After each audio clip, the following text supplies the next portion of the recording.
Welcome to the ADHD Untangled podcast. I'm Rosie, your ADHD coach, trainer, and fellow untangler. This podcast is where we stop fighting with our ADHD brains and start understanding them. Each week, we dive into real conversations with experts and incredible minds to turn your struggles into strengths, so you can find clarity in the chaos and start living in a way that feels more authentic to you. So if you're ready to start seeing your ADHD differently, then you're in the right place. Let's get untangled. Michaela. Hi, hello. Hello. Welcome to the ADHD Untangled podcast. Thank you. So today you're here to talk about ADHD and love, romantic relationships in particular. So can you tell everybody who you are and why does this conversation matter? So I'm Michaela Thomas. I'm a clinical psychologist and I'm a mum of 2 neurodivergent kids. I'm married and I'm the author of the book you see here, The Lasting Connection. This conversation really matters because if you're neurodivergent, odds are that your friends are, odds are that your family members might be, because there's a strong genetic hereditability of ADHD, but because we also tend to travel in packs, so we also tend to be drawn towards other people who are neurodivergent too. So you might have had partners who were, and they may not have known. You might look at your past history and think, why do I make some of these relationship choices?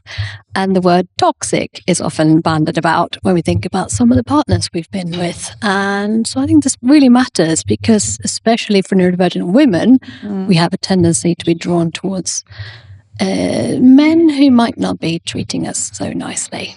So it really matters. So is it safe to say that when it comes to love and you shove ADHD in the mix, it's more complex than if it was a neurotypical relationship? Depends on how you define complex. But yeah, I mean, as a couples therapist as well, I do see a lot of neurodivergent couples where they might struggle to reconcile the different neurotypes, but it's quite common to find one ADHD partner meets and connects with an autistic one, or 2 autistics, or 2 ADHDers, and then there's kind of difficulties with how the communication styles are different, with how the emotional expression is different. But love is complicated anyway. I mean, the first chapter of my book is literally called What is Love? And I didn't know it was ADHD when I wrote the book in 2020. And I could not stop thinking about the song What is Love by Hathaway the whole time when I wrote that book, which is quite ADHD in itself. But I really agonized over it because I was like, what is love? I went back all the way to like Greek philosophers and modern poetry, like everything. And I just thought, what is love? Is it biochemistry? Is it connection? Is it, what is it? And it's all of the above and then some more. It's really complicated. And throwing in neurodivergence doesn't really make it less complicated. No. Maybe more complicated. Maybe more. Okay, so I've got a little bit of agony aunt section that I asked some of the community, but also some personal questions, and I'll just read some out, and I want you to do your best to answer them. Oh, this is the free therapy section. Yes. Michaela, I've got ADHD, and people think I'm flirting because I skip the small talk and jump straight into the deep talk, ask a million questions and hold intense eye gaze. How can I continue to connect authentically without people getting the wrong idea? Well, I did see earlier today in a different interview with Asad Rafa here, that the tendency to touch. When we see that in neurodivergent people who are like, we're just touchy-feely, that can send the wrong message. But it's also a really beautiful way of connecting. So we don't want to dim our light and not be that kind of high energy, high vibe version of us that we are. But if we worry that it's sending the wrong message, name it, communicate. Say that I'm a hugger. It's okay if you're not. Or I'm quite touchy-feely. Don't worry about that. Or tell me if you don't feel comfortable with it. But it's also at the end of the day, if you are looking to date someone who's not okay with that, they're not the right person for you anyway. And like I said, most people get drawn towards other neurodivergent people who might also equally skip the small talk on those dates and go straight into the deep stuff. And you'll probably find yourself lost in the conversation with someone like that, where you're like, I can't believe we just talked about everything from this to that. And that's before the starter arrived. That's when you're kind of in flow with that person. You are attuned and you're connecting with them because you're able to be in the deep, complex, meaningful And if you can't, because they're trying to ask you all the small talk questions, like, why would you date that person? So true. You don't need to shrink yourself to fit the mold or what someone else thinks that you should be, or that a date should be, or the early stage of a relationship should be. That's not for you. That's okay. Yeah. And I think that's, the hard shift, isn't it? Because once you get diagnosed, I suppose before that, we would have dimmed, masked, tried to fit in, felt really bad that someone's pulled us up for like being a flirt. But actually now it's about, communicating that and actually saying, actually, maybe you're not for me. I'm not going to try and make you like me by changing who I am. No, and you're not going to be everyone's tea, that's kind of flavor of tea. It's not going to appeal to everyone. So you're not going to be everyone's cup of tea, but you will be someone's tea party. And you will really, or like I say, so much, you won't be everyone's cup of tea, but you'll be someone's shot of rum, is what I often say. But it's that sense of you will supercharge someone else just with your pure existence. The fact that you keep that eye gaze, the fact that you keep that, vibrancy, some people will be drawn towards that, like moths to a light. And the people who are not, that's fine. You don't need all of those people. You just need a few who are really even close just to one. You. Even just one. Okay, next question, which is a bit of the opposite. Michaela, I've got ADHD. Why, when I'm romantically interested in someone, do I go shy, awkward, and mute? What can I do about it as well? Ooh, it's one of those psychologist answers of, it depends. I would be curious to know what's happened before. How can we understand and formulate what's going on for that person?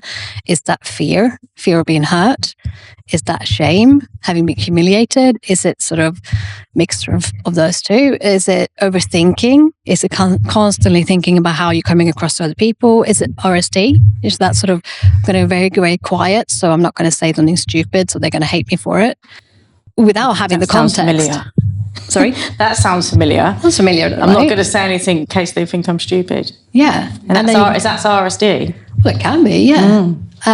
Or social anxiety, of course. If you're ruminating and having that self-focused attention on how you're coming across to them, you're not going to be authentic. You're not going to be genuinely who you are. You're trying to perform. And that performative energy, it's obvious. It's where we try to be flawless, try to be perfect. It comes across as disgenuine and can even be sort of seen as aloof or cold or disinterested.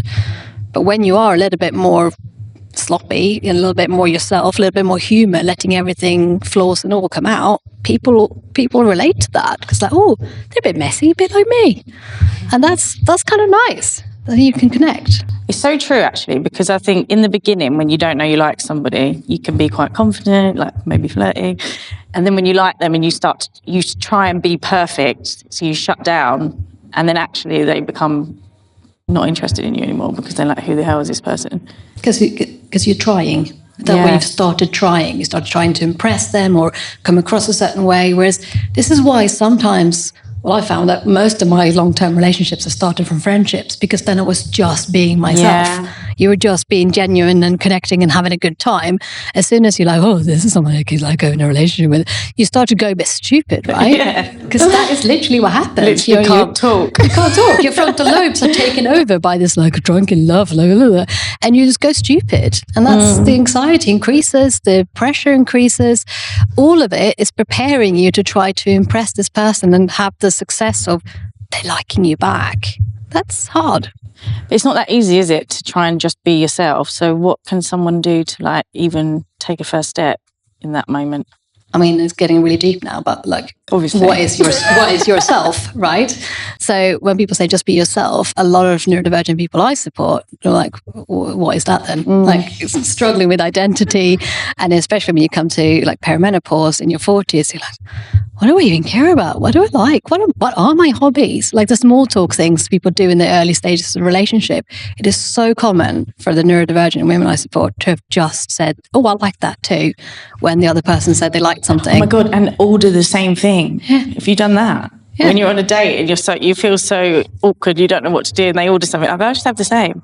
Yeah. Just order everything the same as them. Yeah, because then I'll just do the same. And I think, oh my God, now I look really stupid. It's the utmost people pleasing you can do, right? Yeah. I'm just going to match them because then I'll mirror them, I'll chameleon them, and they will like me.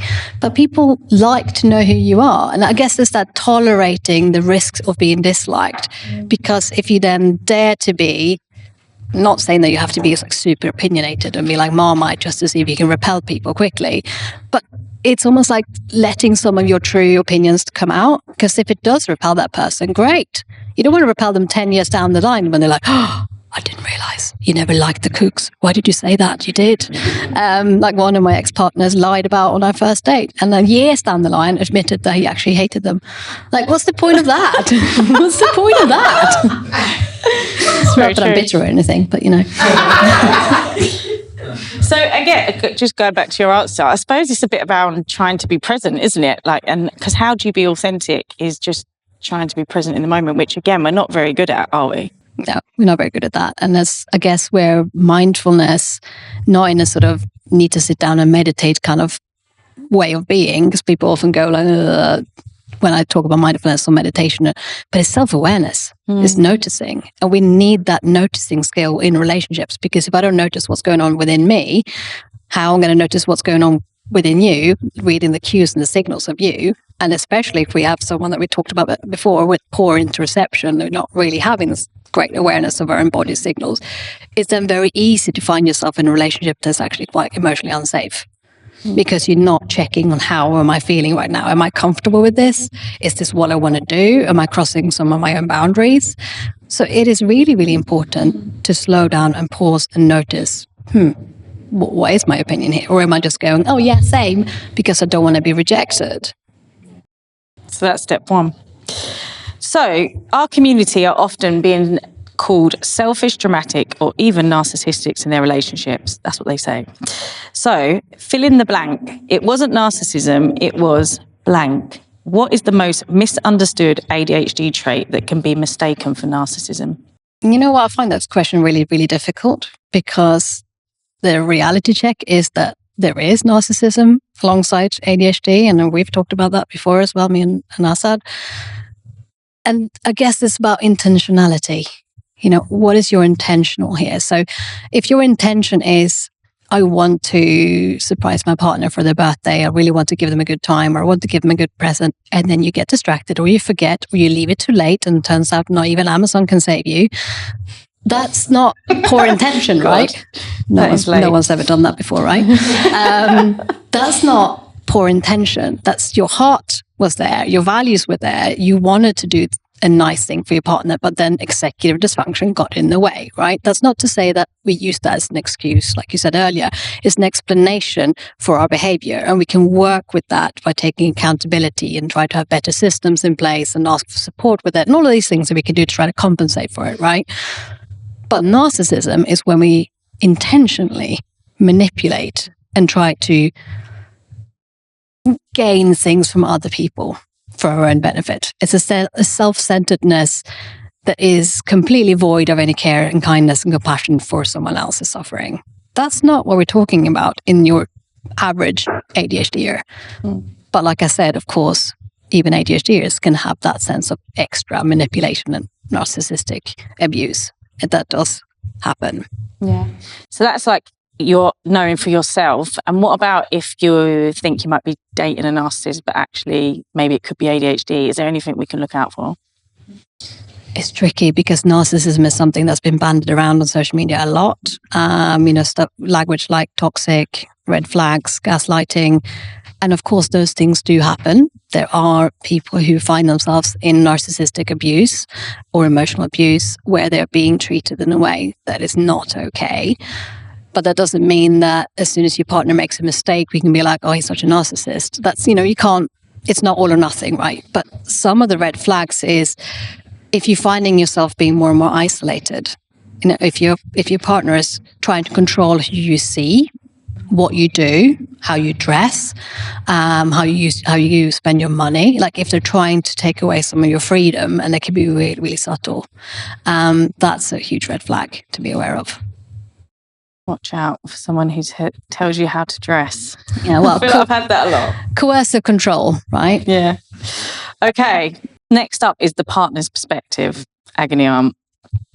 So if you could tell a partner of an ADHDer who is about to call it quits on a relationship because it feels way too hard, what would it be?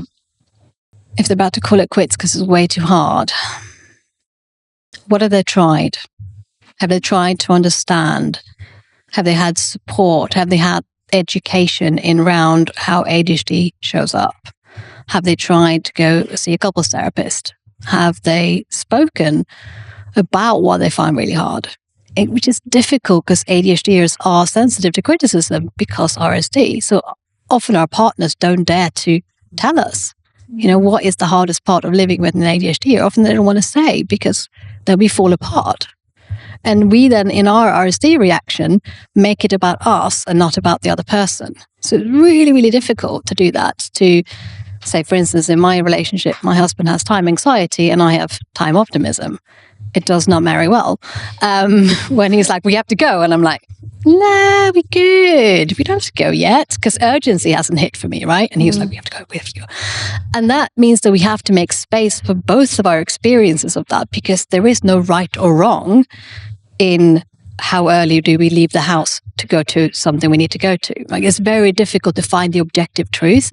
We have different truths within us and we have to have that sense of ownership, respecting that. So for your experience, your truth is that we are perpetually cutting it too fine. My experience is that we're perpetually too stressed about the time.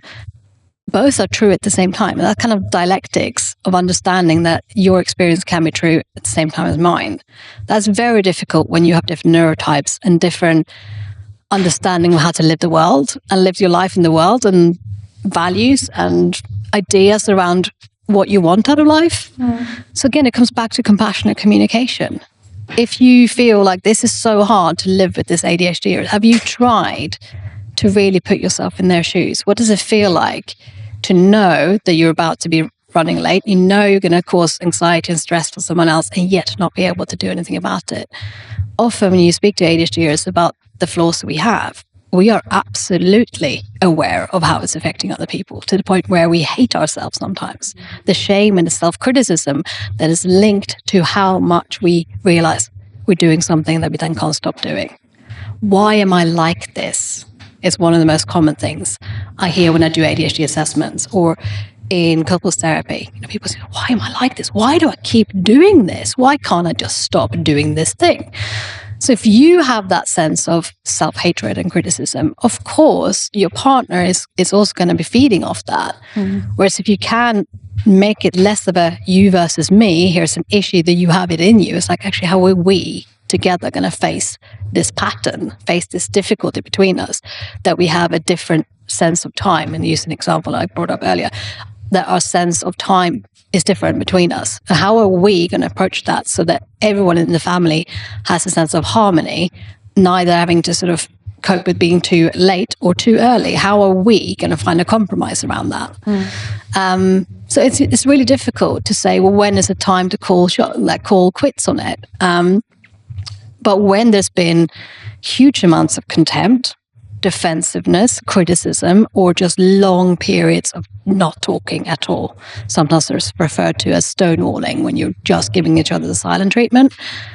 If you feel like your partner constantly does that, and whatever you say, whatever you try to bring up, they shut it down, or they make it feel like it's your fault, they're blaming you, that might be that it's just not workable anymore. It's costing you more than it's giving you. Oh God, the silent treatment is like the worst. It's horrible, isn't it? Yeah. It's horrible. You said about couples therapy. You said, have they tried couples therapy? I find it funny that we all, people have therapists, they have coaches, but we don't often have a couples therapist just as standard, right? We tend to we hear people go to couples therapy when things have got really bad. Is it too late by then? I mean, that's the biggest myth as well, that you go to the couples therapy when things got really bad, because that's when I can't help you. People go on average to couples therapy 6 years after their problems started. Wow. On average, 6 years of those patterns cementing day in and day out. Whereas if you'd come in the early days of noticing that this is maybe a challenge between us, or this is a difference of opinion, say maybe having a difference of opinion on how to discipline your children, rather than waiting 6 years down the line when you then hate each other for having ruined the kids. I can't help at that point. Once the defensiveness has really set in and there's hatred, I mean, the only thing you can really safely hope for there is to amicably separate and making sure that you can still co-parent, so that the sake of the children is what we're really thinking about here. How can you exit this relationship with as little damage as possible? So I would wish to rewrite that narrative of saying it as relationship maintenance. When you take your car for an annual MOT, most of us pay for some sort of servicing. Supposedly neurotypical people change oils and stuff. I don't know that. I don't do that, but but it's that sense of going to the dentist or hygienist for checkups. You're like, there's the stuff we need. If you just wait for there to be issues, like, oh, now there's a massive cavity or we need a root canal. Like, I don't want to be people's root canal. I'd much rather be the one who gives you a 6-monthly clean, right? It's less effort for everyone involved if you find the patterns early and take them as a way of understanding that any dynamic between another two human beings is going to have some complexity. And the more you can see that as a neutral objective, that we're just in this pattern, how can we address this pattern with kindness and compassion, rather than, oh no, we don't need to get to couples therapy because that means that something is ultimately wrong with us. And a big fear people have is that means that they're going to find out that maybe they should split up and maybe the other person doesn't love them enough. It doesn't mean any of those things. It just means I value this relationship enough to want to address some of the challenges in it so we can work better together as a pair. Yeah. I think that is a big job to take on and work with, like rewriting that, because I actually spoke to somebody the other day and they said, oh, in the beginning you shouldn't have to work at things like communication and whatever. And actually, I think the opposite. I think if you can work on communicating well in the beginning, then actually you might have a, longer, happier relationship. Absolutely. So actually going to therapy after your third date or something might be a good thing. No? Yeah. I mean, I'm kind of stuck in how I'm responding to that, because it just makes me sound like I'm trying to get business. I'm trying to get you business by the sounds of it. Am I getting commission? You could do. I'll tell you about my course.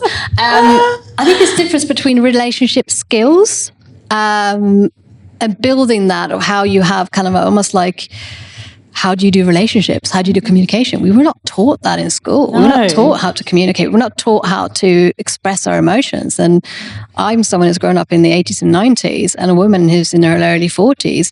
We're taught to suppress our needs and not say what we want. We're told to be making ourselves smaller and fit in and people please. So then you find yourself in an intimate relationship where it's actually really crucial that you express your needs, especially in hetero relationships, where we can't assume that a man's going to be a mind reader. But no, I can't say what I want. He should just know what I want.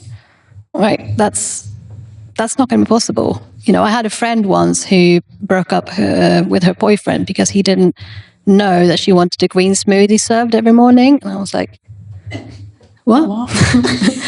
What? The pressures we put on each other these days to know, as if we have this kind of perfect osmosis way of learning what another person needs. No, you need to get that out through communication. And early days of relationship, it's like you meet a new dance partner, you're going to step on each other's feet a bit. You're not going to be like a well-oiled machine in the early days. You need to dare to get it wrong in the beginning. You need to trust that you can repair it. Okay, so I'm sorry I said the thing I said yesterday. I'm aware that made you really upset. Can we talk more about it? Like that's open communication, and we need that compassion and forgiveness for the mistakes we make, because that's also how you grow. Yeah, totally. So I'm going to go back to the agony aunt of the partner, and one of the questions was, Michaela, I feel like I've turned into my ADHD partner's mother. What can I do about it? It's difficult, right? Because your ADHD partner does need help with executive function, right? It doesn't mean that you have to be the thing that helps with that, but they do need an external working memory, right? So it's difficult. How much resource and support does your partner have outside of the relationship, right? If you put all the weight on your relationship to meet all the needs of your partner, it becomes inevitably something you get disappointed by. We know that successful relationships also have external support. And when you look at, say, parents who are partners, we see that the partners who have other people helping with the kids, they have a much greater relationship satisfaction. Like, I mean, it's not rocket science. If you're resourced, you are more relaxed. So it's not your responsibility to support your partner and solve all of their problems. However, thinking about all the ways that you help each other, having that interdependence means that you dare to lean on each other. There will be things that you struggle with and things that I struggle with. And how do we help each other? How do we bring our respective skill sets to the table? I know that when I'm confused about how to get to a venue, I would ask my husband, who's great at planning and plotting out sort of how to travel somewhere, and he will go through it with me. Whereas when it comes to replying to a WhatsApp message, I would give him input on the emotional tone to use, because that's my strength. That does not mean I am his helper or that he is mine. It means that we are a partnership. It means that we bring things to the table and we support each other. But when someone feels that sense of, I'm helping my partner in a way that feels like this leading to resentment, that to me is an uncommunicated need. That's someone who's been saying yes to helping something that actually didn't want to. That to me feels like someone who's been people pleasing and carrying a load that they never really willingly wanted to carry. So if you help your partner with something, you do so willingly.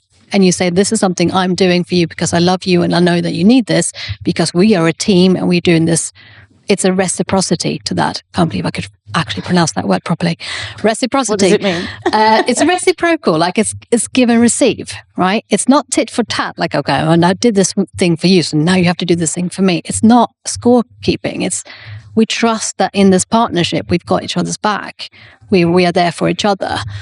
And when you can do that, then it might be that one of you is the better person for having the working memory, is probably going to be the person who books the flights and plans the itineraries or whatever. And the other person probably brings the spark and the joy and the vibrancy in another way, the imaginary play that I do that my husband struggles with.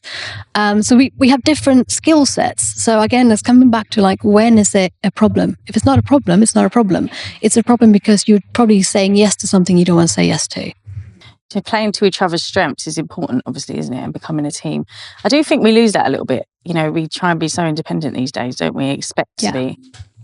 But at the same time, I always say when it comes to like children or like teenagers, I say to the parents, for example, you know, doing everything for somebody with ADHD is just as bad as doing nothing. So I suppose you do have to have that. It's like a graded exposure. Almost. It's like gradually allowing the person to take on the accountability and responsibility themselves. But again, knowing that no one day is going to be the same, because you can have sort of regressions in that. So we were thinking of parenting, for instance, that obviously some days your kids can do a lot of things on their own, and some days, some days I have to dress my 9-year-old, and some days he will go and like make breakfast with his sister. Like it varies, and we are like that too, because we are human and we will have different stress loads from day to day. You have a lot on at work, and suddenly you're like, I can't cope with one extra thing. And then for your partner to understand that you are not going to be an even best version of yourself every single day. I think really being in a connected, committed relationship is tolerating that person on their worst day as well, trusting that they're doing their very best to not be their worst version of themselves, and that they're trying to be a better version of themselves. But some days we're just going to be a bit of a gremlin. That's just going to happen. Accepting it. What do you wish every partner of an ADHD knew about trying to love them? We're doing our very best with what we got. We are really trying our very best with what we got. And if you're not, and you find that your partner isn't trying very hard, I mean, that's significant in itself, right? That's got nothing to do with ADHD. There could be anything that you wish for your partner to address or work on or take accountability for. If you've raised a concern with your partner repeatedly and they're just like, yeah, whatever, don't take care about it, then it's not about the ADHD. It's about the fact that you're not being heard or you're not being listened to. So if someone is actually hearing you and listening to you and repeatedly feel very apologetic about the fact that they are late or forgot something, or, the chaos that ensues for a lot of us, and they're trying their very best, I think that's, again, coming back to the intention. Is their heart in the right place? But regardless of that, we can have the best of intention and still create impact. So we can still do damage even when we didn't have the intention to. So that's where forgiveness and repair comes in. And when you have that ability to apologize in a way that is about the other person's damage and the repair you want to create, not about you, like when you feel so shit about something you've done and the RSD is awful, so you're just like, I'm so sorry, you're being over apologetic. That's not about your partner's hurt anymore. That's about you wanting to escape your own shame. So I guess it's that really, really trying to take accountability for it. And if you think as a partner of someone with ADHD, if you think your partner is trying to take accountability for it and you know that they show appropriate remorse when they got it wrong and they try to apologize and they are learning something. So every single time they're like, actually that did not go so well. What can we do different the next time? I think that to me shows hope. It shows hope that something is possible, that you are learning and you are growing. Because most of us, I mean, I specialize in late identified females with ADHD. Most of us had no clue. We've gone through decades of having these repeated habits and patterns. They're hard to break. And then we might have known about ADHD for a year or 2 or 3. But in the greater scheme of things, it's very recent information. And you're trying to undo habits of a lifetime and understand and make peace with and accept a way of you having been like this the whole time without sinking into a hole of self-criticism and shame. So that's kind of what I want anyone who's a partner of an ADHDer to know, that we're doing our very best and we're going to be much harder on ourselves than you ever could be. 100%. Do you find that the women that have come to you, late diagnosed ADHD, has it benefited their relationships or does it end their relationships? Both and. I would say, I think it's that sense of self-awareness. And some people I've supported through really good separations where they've come to realize that this is the best thing that could have happened for us to understand our neurotypes, understand our ways of being, our needs, and can then make wise choices about the relationships they enter into the future. But for most, it's just finding ways to work better as a team, as a partnership.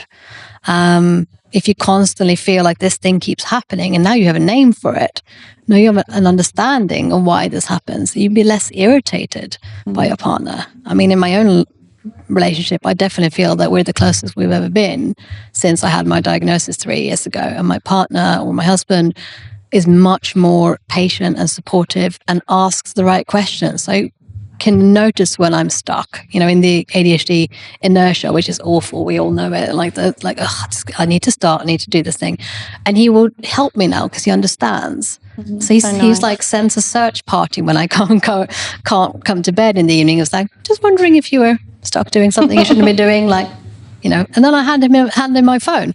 Doesn't mean he's responsible for me. I'm 42 years old. I take responsibility for not doom scrolling. But he knows it's easier if I just here you go, and he puts it somewhere else, because then it's out of my hand and it's a lot less easy to act on the impulse. So that, I think, is the most beautiful act of love there is. It's let me help you, save you from yourself. And that comes with patience and not doing that with judgment. Here you are stuck on your phone again. Why are you doing this? I don't need any more self-judgment. I don't need any more criticism. I have given myself enough of that. What you need is a partner who goes, okay, you're stuck. I get it.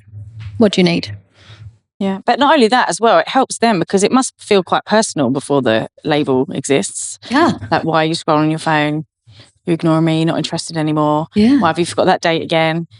So it can really help connect people or understand each other and then reconnect, I suppose, in many ways, if Absolutely. It's the right relationship.